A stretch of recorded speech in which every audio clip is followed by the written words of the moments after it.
Selamat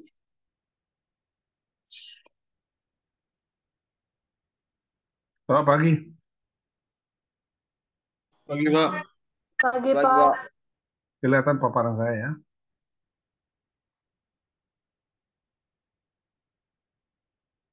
Kelihatan nggak paparan saya? Kelihatan, Pak. Kelihatan, Pak. Kelihatan. Baik, kita lanjutkan. Ya.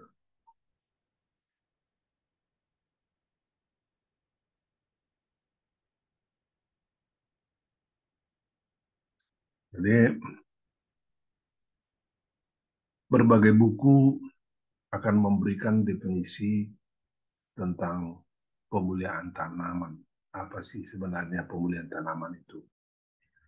Kita mengambil definisi dari bukunya Polman, buku standar kita.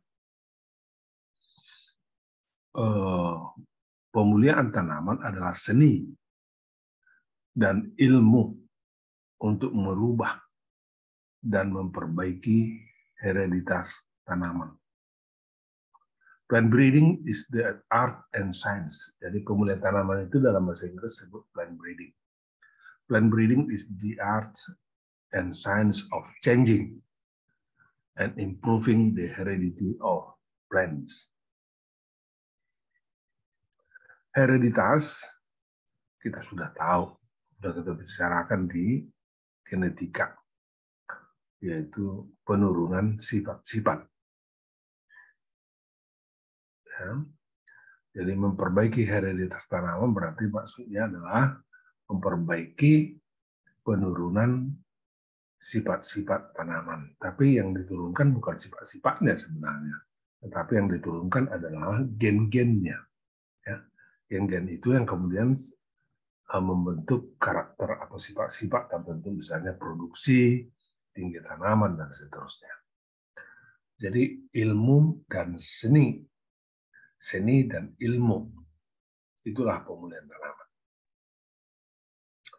Seni dan ilmu, dua kata kunci pada definisi ini. Seni itu berbasis kepada pengalaman. Berbasis kepada pengalaman. Oh, ini rupanya kalau ini saya panen sebagai sumber benih, maka tanaman berikutnya akan tumbuh lebih baik. Ini umumnya dilaksanakan oleh para leluhur kita, tetua kita. Leluhur kita. Kalau di kampung itu bagaimana padi, bibit padi diambil dari berbagai tanaman di ladang untuk kemudian disimpan sebagai benih untuk pertanaman berikut. Ini seni berbasis pengalaman. Seninya ini berbasis pengalaman. Dia tahu bagaimana kriteria daripada tanaman-tanaman itu yang hereditasnya bagus, yang gen-gennya bagus untuk diturunkan kepada keturunan berikutnya. Jadi bukan hanya leluhur kita di Indonesia, leluhur orang-orang lain juga melakukan hal yang sama. Tetapi kemudian pemulihan tanaman itu berkembang menjadi ilmu setelah ya, Mendel menemukan hukum-hukum Mendelnya yang menggambarkan bagaimana penurunan gen-gen itu secara kuantitatif. Jadi gen-gen itu kemudian dipelajari bahwa gen-gen itu mempunyai pola tertentu untuk diturunkan. Nah, ini sudah kita bicarakan di genetika, itu sebabnya maka pemulihan tanaman ini sesungguhnya hanya boleh diikuti oleh orang-orang yang telah mengikuti genetika.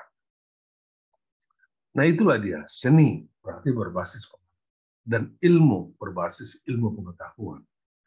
Nah, kalau sekarang ini pemulihan tanaman itu bukan berbasis seni saja, melainkan berbasis terutama ilmu.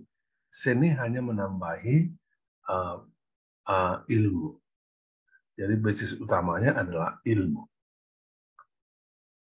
Tujuannya adalah merubah hereditas tanaman. Merubah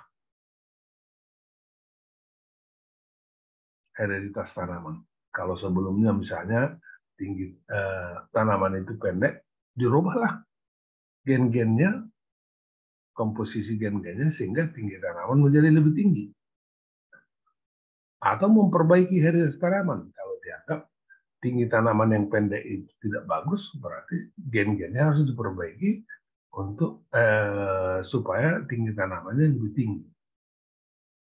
Jadi merubah, memperbaiki. Tujuannya selalu adalah untuk memperoleh gen-gen tanaman yang mempunyai hereditas yang lebih baik. Boleh produksinya lebih baik, boleh kualitas produksinya lebih baik, boleh ketahanan hama dan penyakitnya lebih baik, dan seterusnya.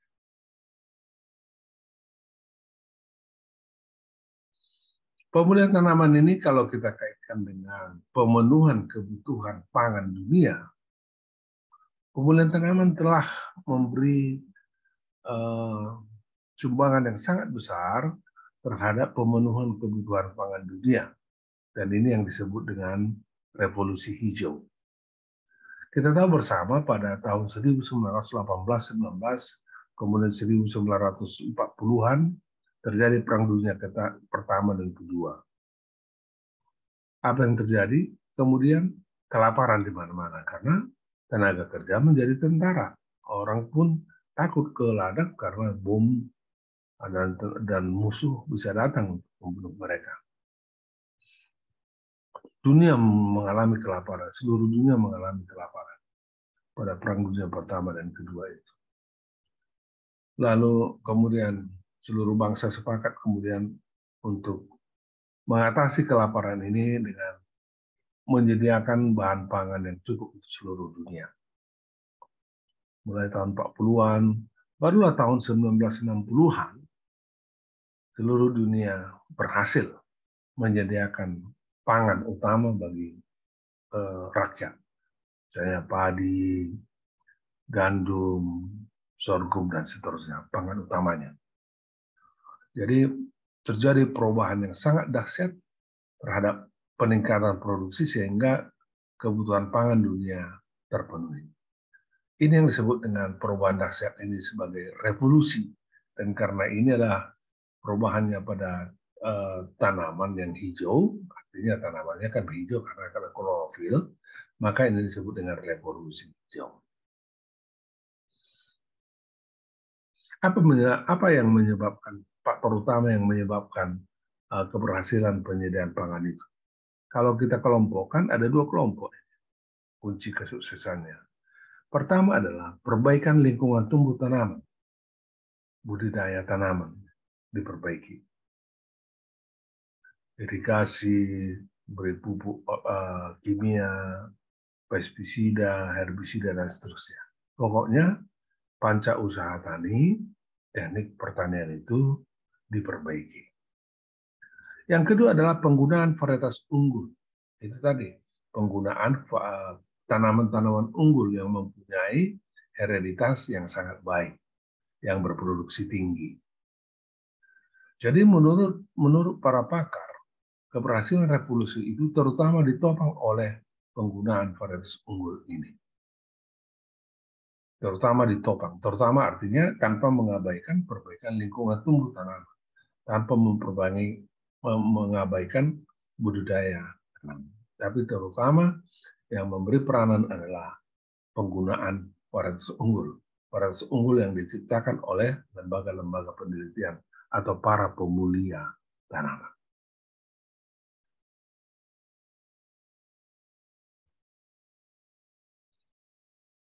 Nah, kita lanjutkan dengan tujuan pemulihan tanaman.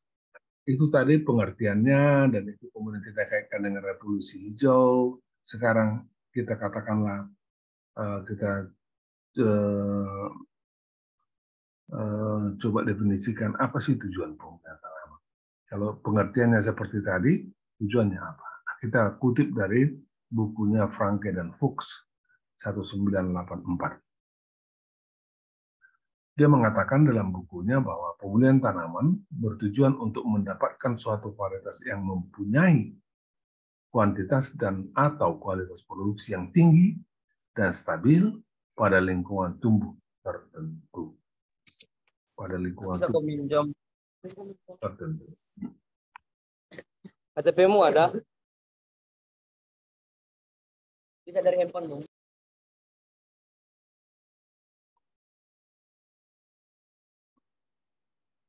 Jadi boleh dua-duanya, produksinya tinggi dan sekaligus kualitasnya tinggi, kualitas produksinya tinggi. Atau kadang-kadang tujuan kita kualitasnya tetap, tetapi produksinya tinggi. Atau kuantitas produksinya tetap, tapi kualitasnya lebih tinggi. Misalnya kandungan vitamin dinaikkan.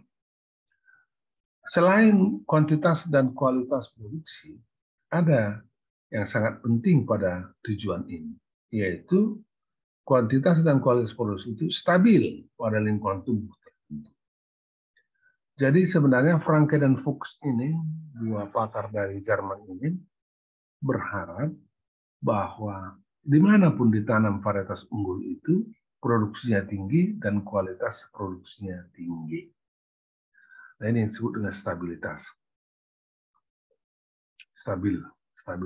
Jadi ditanam pun di Samosir, tinggi produksinya, tinggi kualitasnya, ditanam pun di Sidikalang, ditanam pun di Kawanjair, kuantitas dan kualitasnya, produksinya tinggi. Tidak berubah.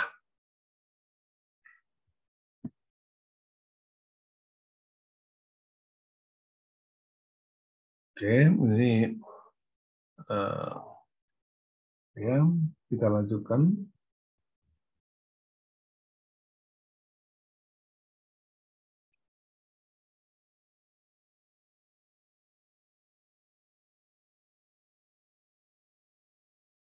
Kita lanjutkan bahan kuliah yang kedua adalah reproduksi tanaman. Reproduksi tanaman. Ini praktikum kalian, ya, praktikum kalian. Sistem reproduksi tanaman. Kalian mengamati tanaman yang ada di Simalingkar, kelapa sawit dan pepaya. Oke.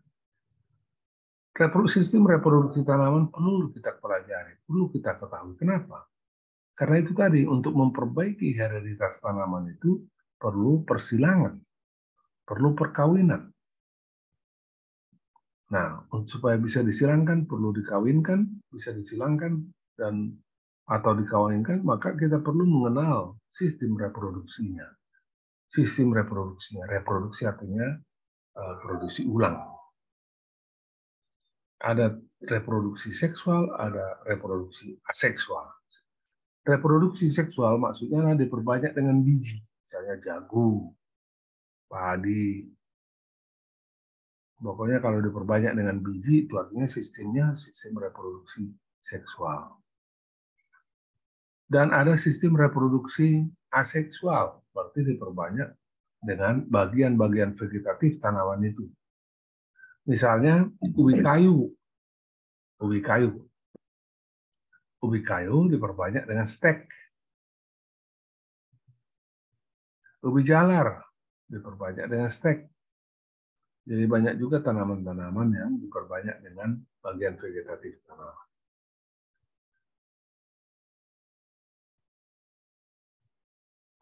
Nah, kita coba fokuskan dulu karena pada bunga. Jenis-jenis bunga ada disebut dengan bunga lengkap, complete flowers. Bunga lengkap kalau disebut bunga lengkap kalau mengandung 4 bahagian bunga, yaitu sepal, petal, stamen, dan pistil. Saya berharap di biologi ini sudah pernah kalian pelajari dan botani. Kalau kalian melihat buku Polman, di dalam buku Polman itu ada gambar bunga. Coba kalian lihat nanti buku itu atau di buku-buku yang lain. Ya. Kemudian contohnya tembakau, kentang, kacang kedelai. Jadi bunga lengkap itu misalnya bunganya tembakau, bunga kentang, bunga kacang kedelai. Berarti bunga di tanaman ini adalah bunga lengkap yang mengandung sepal, petal, stamen, dan pistil. Ya, satu bunga mengandung sepal, petal, stamen, dan pistil. Kemudian bunga tidak lengkap, incomplete flowers. Disebut bunga tidak lengkap apabila bunga itu tidak mengandung salah satu dari 4 tadi. Contohnya jagung. Coba lihat jagung itu ada 2 bunganya, ada di bagian atas, ada di bagian tengah. Stamen dan pistil. Stamennya ada di atas, malainya. Dia hanya bunga jantan saja. Lalu tongkolnya juga hanya bunga betina saja. Hanya pistil saja. Demikian juga sorghum, gandum, tebu. Demikian juga padi. Padi itu tidak mempunyai sepal dan petal, tetapi mempunyai stamen dan pistil. Jadi bunga ini disebut bunga tidak lengkap. Salah satu aja atau 2 tidak ada atau 3 tidak ada, maka bunga itu disebut bunga tidak lengkap. Incomplete flowers. Kemudian penggolongan lainnya bunga sempurna, perfect flowers. Perfect flowers. Ini disebut juga bunga biseksual. Ya, mengandung stamen dan pistil pada struktur bunga yang sama. Jadi fokusnya di sini adalah adakah pada bunga yaitu stamen organ kelamin jantan dan pistil organ kelamin betina. Ada enggak? Kalau dua-duanya ada, maka ini biseksual.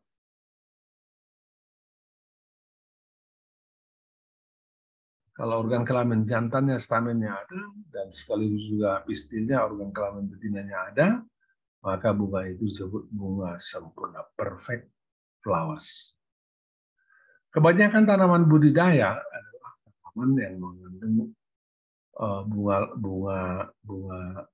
sempurna seperti barley, padi, kentang, tembakau, kacang kedelai, dan sebagainya.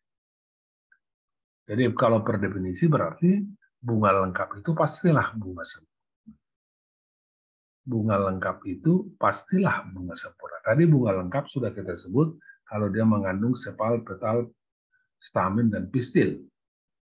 Ya, jadi bunga sempurna hanya 2 syaratnya, dia mengandung bunga itu mengandung stamen dan pistil. Berarti dengan demikian bunga lengkap pastilah bunga sempurna. Tapi tidak sebaliknya, bunga sempurna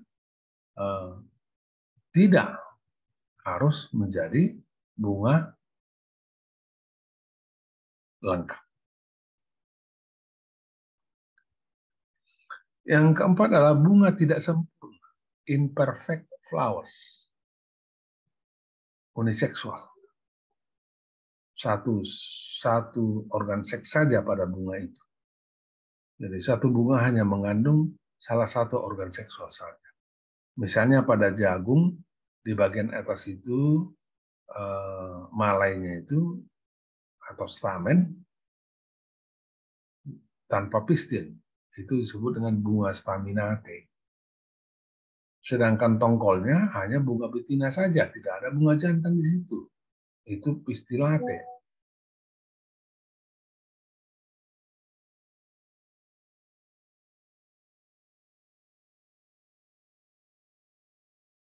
Pistilate.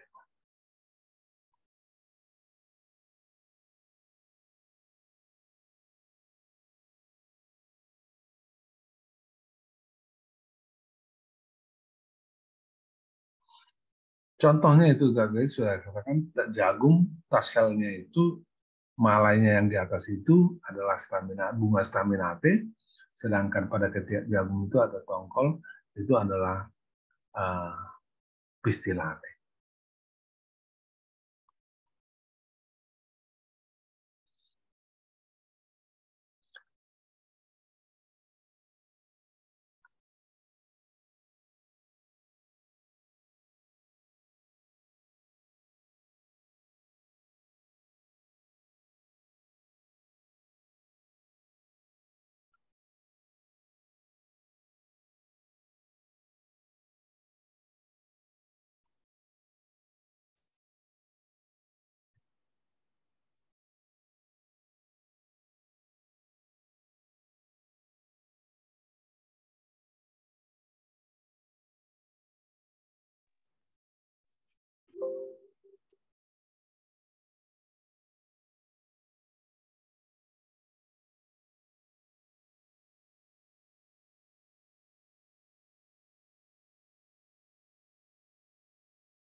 Ya, sorry agak ada terganggu sedikit tadi.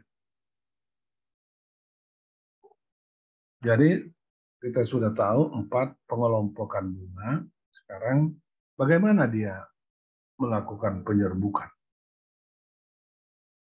Dan apa pula yang dimaksud dengan pembuahan? Penyerbukan itu artinya adalah sampainya serbuk sari ke kepala putik.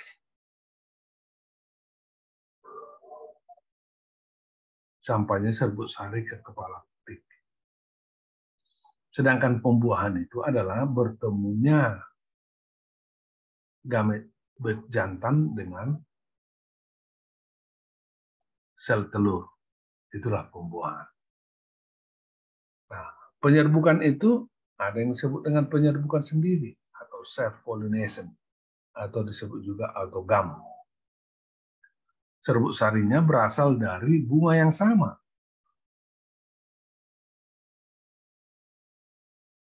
Atau dari bunga yang berbeda pada tanaman yang sama. Itu disebut juga penyerbukan sendiri. Misalnya dari cabang yang lain, serbuk sarinya jatuh ke kepala putik pada bunga pada tanaman itu.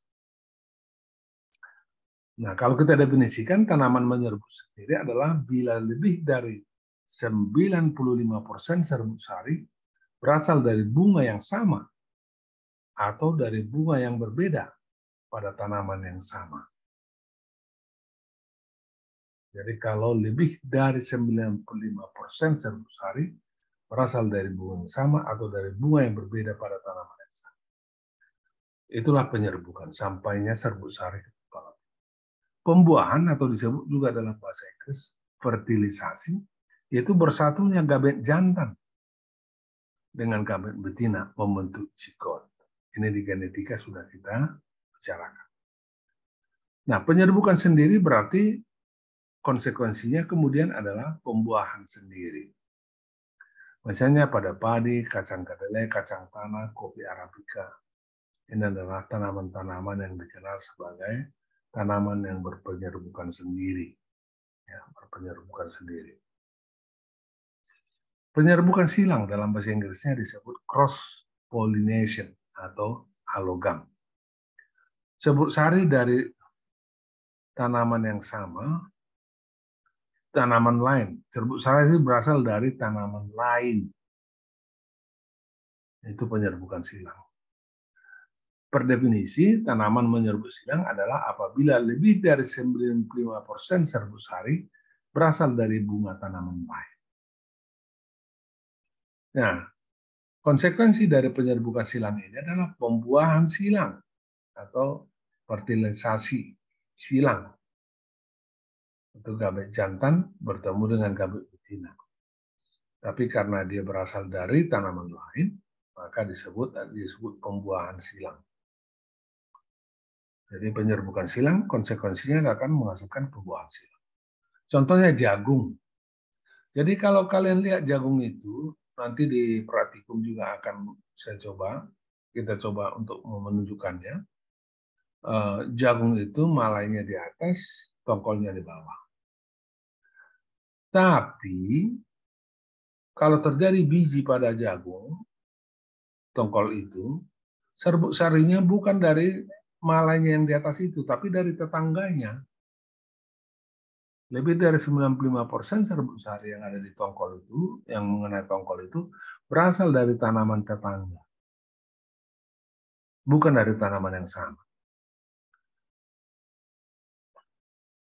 Nah, nanti di praktikum akan ada kita penyerbukan silang buatan. Kemudian kopi robusta juga berpenyerbukan silang. Berpenyerbukan silang.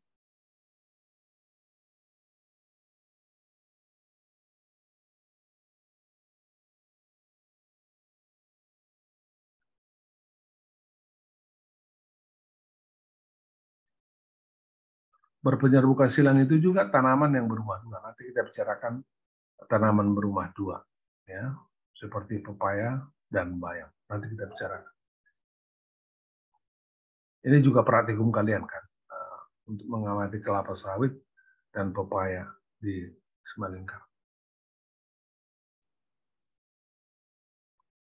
Kemudian ketiga adalah, jenis penyerbukan ketiga adalah penyerbukan silang sebahagian, partial alogami.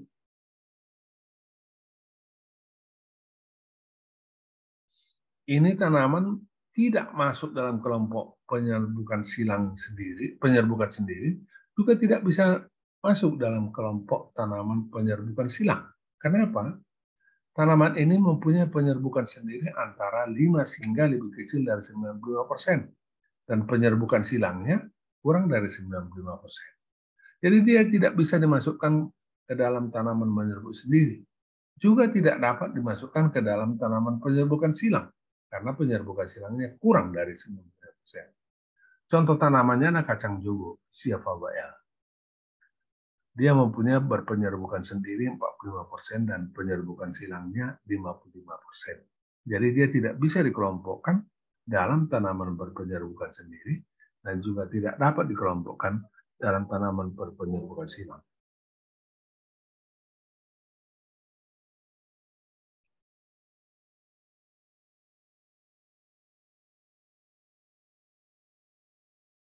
Nah, dari sisi letak bunga, ada juga kita sebut dengan monosius, berumah satu. Jadi kalau bunga jantan dan bunga betina pada bunga yang sama,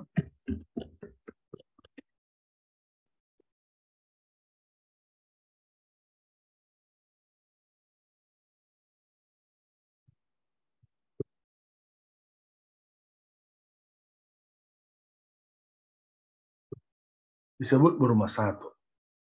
Coba contohnya adalah jagung tadi. Bunga jantan dan betinanya pada tanaman yang sama. Jadi malainya di atas, tongkolnya di, di tengah batang. Kemudian ada tanaman yang dioecious, berumah dua. Berumah dua. Jadi ini adalah bunga jantan dan betina berada pada tanaman yang berbeda.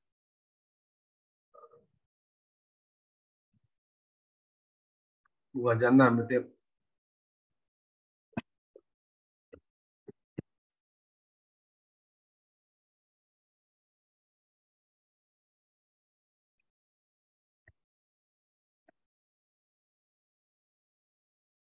bunga jantan betina berada pada tanaman yang berbeda.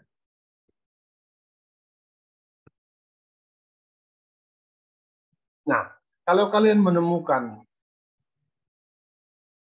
tanaman pepaya, contohnya ada pepaya,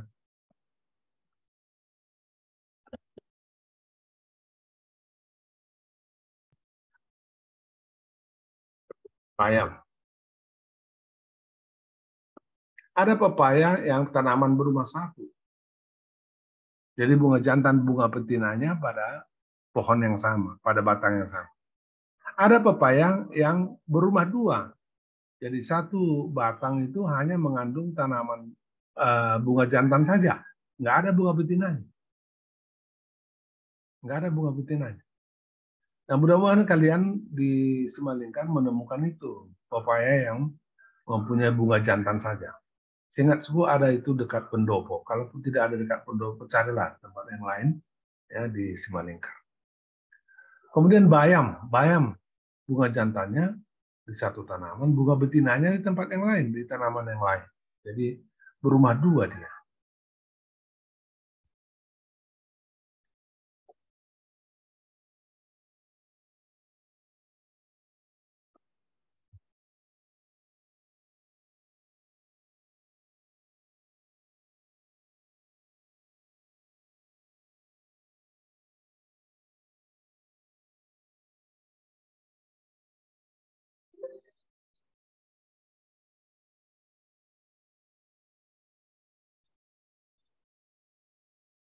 Oke, bahan kuliah kita sudah habis. Mudah-mudahan kalian mengerti. Nanti bahan kuliah ini saya share juga ke grup. Cepat-cepat kalian download karena nanti banyak bahan kuliah ini Jim nanti HP saya nggak bisa lagi mengirim. Jadi kalian harus cepat-cepat download bahan kuliah itu untuk kalian di laptop kalian atau kalian print, itu lebih bagus kalau kalian print.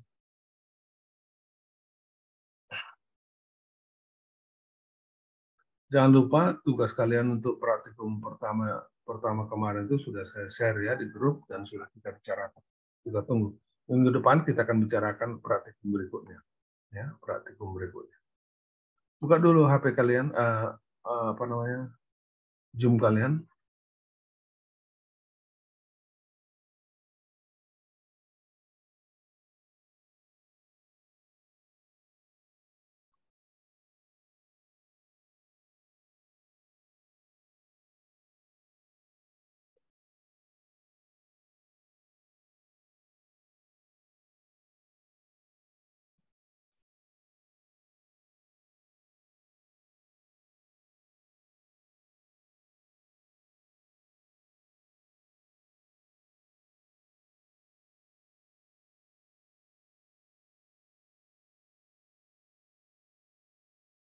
Baik, ada pertanyaan?